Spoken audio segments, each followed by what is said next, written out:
I didn't scrutinize, add scrutiny to it, right, for my benefit, right? But I did, here we go, add scrutiny to it for my benefit. Don't get it? It's all about what you're looking for. I'm looking to grow. God knows I'm looking to grow. I'm looking to grow. So I didn't add scrutiny to it to twist the situation, to point to my benefit. What I added scrutiny to find out what I can use to grow from it. I need to grow. Because it's not the easy situations that make you grow. So when Kirk said, Jamie, I'm going to call him, I said, no, I got it, let me call him. He said, okay, Jamie, you told me that the last 3 Tuesdays. And you keep calling him. But it's not getting fixed.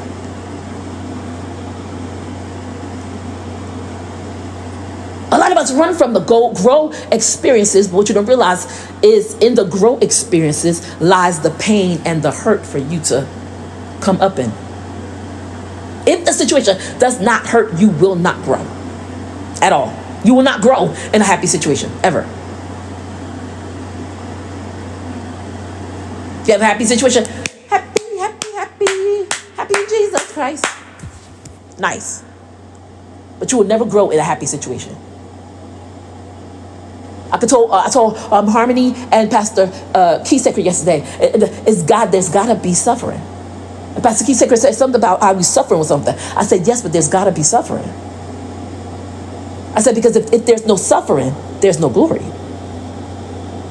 I got real close to him, right in his face. That's how I do. That's how I do with him. If there's no suffering, one hand out in his face, right? Other hand comes up. There's no glory. I said, you need suffering. It's this way that we know that God glories in our growing.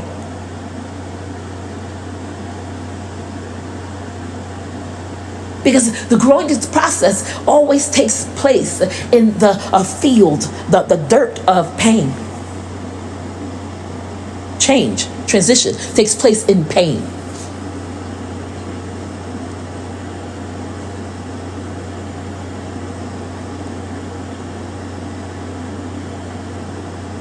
But if I don't pain, there's no glory.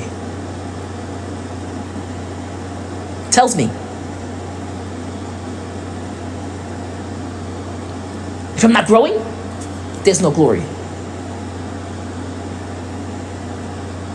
Because growing takes place only in pain. And growing is a byproduct of me going into pain and coming out of it properly. I need to make sure when I talk to everybody at Walgreens that they know me. And if they do know me, I didn't ask them to send my medicine. Make sure it gets to me. I want to FedEx. I didn't ask them that. I didn't even know that was a thing. Because you'll never get Walgreens to automatically send your medicine by FedEx. It's not something they do. I didn't ask them that.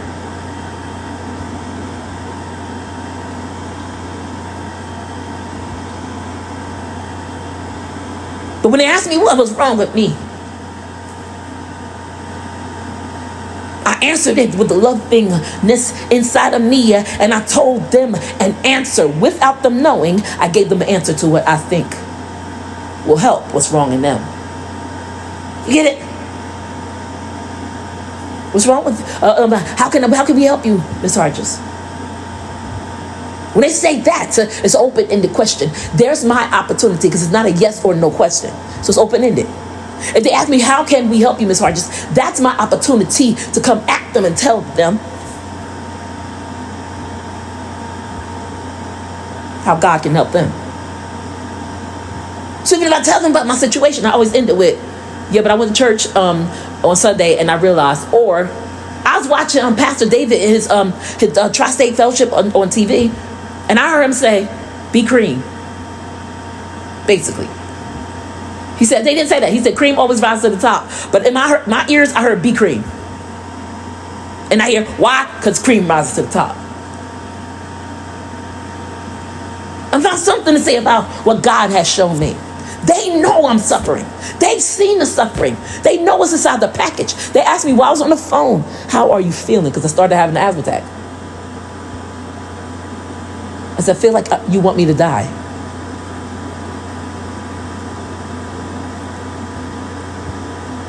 They said, no. That's not it. We do not want you to die. Don't think that. That's not it. I can know that that's not the answer, and I can know that that's not the truth. But if you ask me how I feel,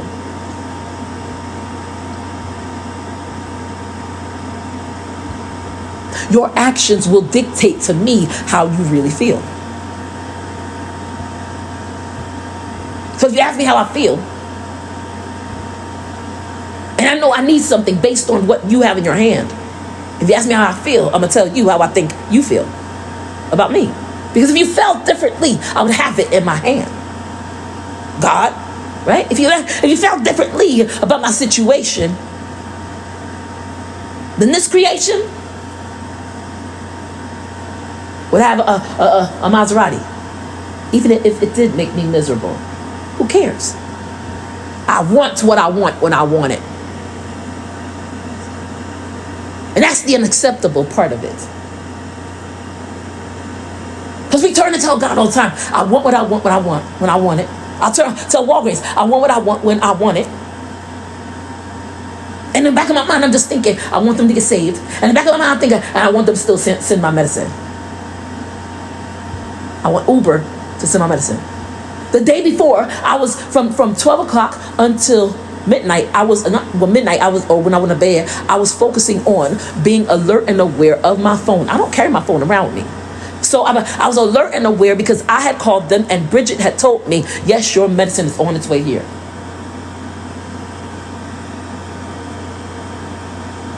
I said, I need this medicine. I need this one. I need this one. I said, that one, I understand if you can't send that to, but I need this medicine. She said, yes, but sorry, we sent this out. This went out today. But she didn't tell me she sent it out FedEx. And that's not common for it to go out FedEx. So I was still expecting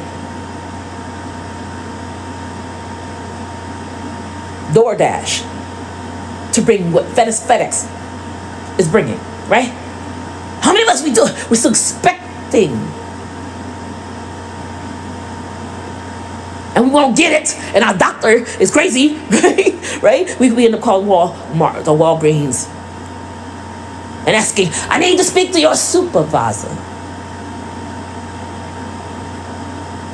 The way you treat me is not super. So I need to speak to your supervisor. Because I'm tired of you telling me yes and then not doing it. Or I'm tired of you telling me no. Because I don't want to hear it. I want to hear yes, and I want you to fix it. I did everything inside of me to hold the normal me back. Because at the end of the day, I'm not trying to let Jamie have a win. What I'm trying to do is win a soul there. I want God to win. So I just kept being nice and kept being nice. And there were points in time when I talked to people that I did not get a chance to talk about God. But I kept being nice and I kept being kind. And I know that beyond a shadow of doubt, that showed the love of Christ to Walgreens or Dual Highway.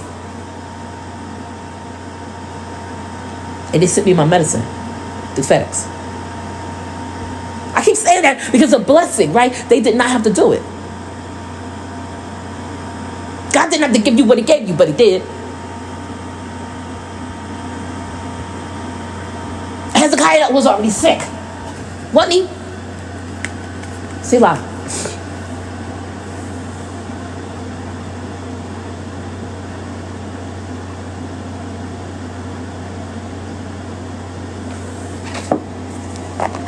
He was already sick. And I don't get the feeling that he called Isaiah. Isaiah and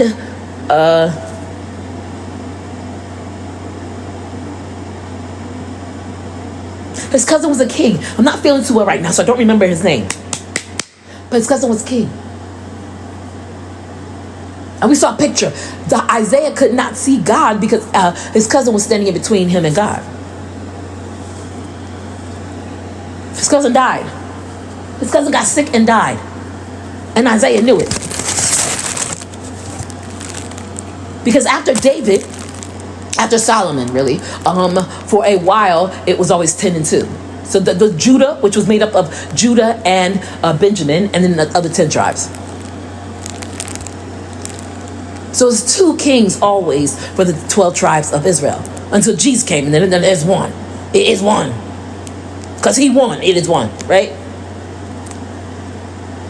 But when Isaiah's cousin died, I assume that's why Hezekiah didn't send for Isaiah. Because God, you couldn't save your cousin. You didn't save your cousin. So I don't even want you to know I'm sick.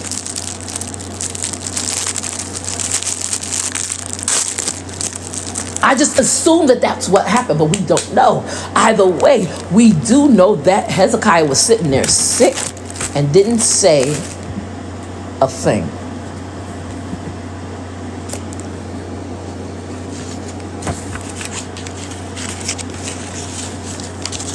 Isaiah walked up in the palace and looked Hezekiah in his face and said,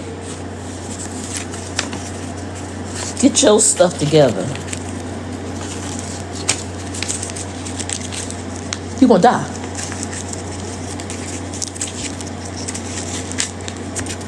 Now we do that. We won't get a yes answer to what we want, right? We flip out. But we also don't see Hezekiah flipping out.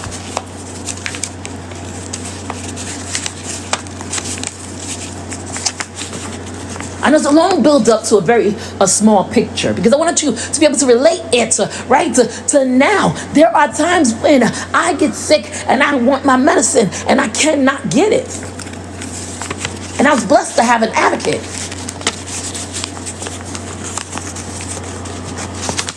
I also didn't ask him because, well, number one, I messed up a lot. But the main thing is he went up there the week before, and I didn't say anything to him because when he went up there the week before to get medicine for me, I couldn't get it. I couldn't get him to ship it. And when he went up there to get medicine for me, he brought it to me, and I saw like 20 packages. He said, "Is everything okay?" I said, "Yeah, I'm sure everything's fine." I've never had a problem where I've had my medicine brought to me and it did not come complete. So he said, "Is everything okay?" I said, "Yeah, sure." He said, "Okay." And he left my house.